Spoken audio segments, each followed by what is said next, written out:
You're listening to the Dibbly Dobbly Podcast. Remember to like, share, comment, subscribe, and click the bell to make sure you get the latest episodes of the podcast.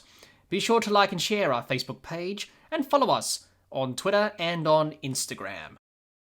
Let's have a look at Sri Lanka and talk about their World Cup for 2023 and how they performed in this World Cup in India.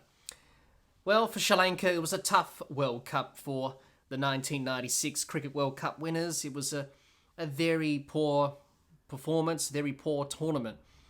The results and where they finished on the group table, in the points table at the end of this tournament, reflected that. They finished in 9th place, so second to last on the table. That was their result in this World Cup. They won 2 games and lost 7 in the group stage. Leading run scorer was Sadira Samra Wickaramra with 373 runs. Leading wicket taker was Dilshan Madashankar with 21 wickets. And their results in the group stage, well, they lost to South Africa by 102 runs. That was the heaviest defeat in the first game against South Africa to begin the tournament. They lost against Pakistan by 6 wickets. They lost to Australia by 5 wickets. They won against the Netherlands by 5 wickets to get their first win of the tournament.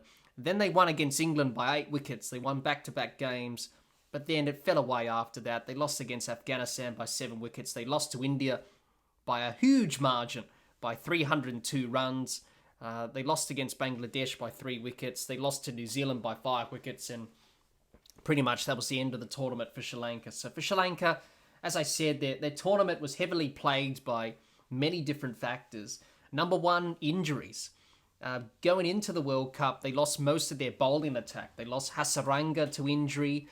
They lost other bowlers and other players to injury. Even the captain, Dasun Shanaka, he played the tournament up front, but then had to pull out of the tournament because of injury. And Kulsum Mendes had to take over as captain. So that doesn't really help when you lose your captain to injury. You've got a new captain and things just not quite going right for Sri Lanka, and that's what happened. Their batting was very poor indeed. In the games against India, in particular, the game against New Zealand as well, those 2 games, their batting was really poor. The game against India in Mumbai, they got bowled out for 55, right? And as we all remember, when Sri Lanka played India in the Asia Cup final, they were bowled out for 50. And in the World Cup, they were bowled out for 55. So not great memories for Sri Lanka. That was a horrible display of batting from Sri Lanka. They got bowled out in 19.4 overs. The game against New Zealand, yet again, they got bowled out for 171. Their batting was poor up front. They lost wickets early. And that was the theme of Sri Lanka's batting throughout this whole tournament. So they had batting collapses. They couldn't recover from that. And it was just pretty poor in terms of their batting. But they had some success with the bat, obviously.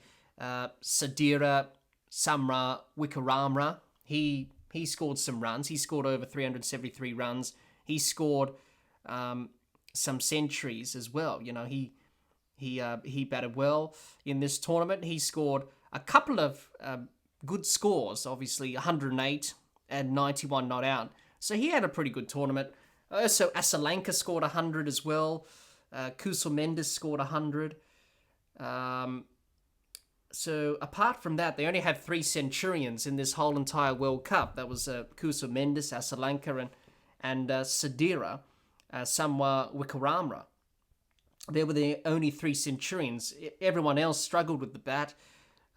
So their batting was not up to scratch. Their bowling struggled as well. Obviously, with the injuries, not having Hasaranga here, him getting injured before the World Cup didn't help either. So their bowling struggled, and obviously, Dilshan Madashankar was their best bowler, without a doubt, in this tournament. 21 wickets, left arm, quick bowler. He's very young in his career. He bowled really well. He had some really good performances with the ball. All the other bowlers struggled. Even the spinners, even Tigshana, struggled as well. As I said, Sri Lanka's batting and bowling wasn't really up to scratch. It really struggled, and it wasn't really competitive in this World Cup, especially towards the end of this World Cup. The last 4 games of the group stage, it wasn't really great with the bat or with the ball.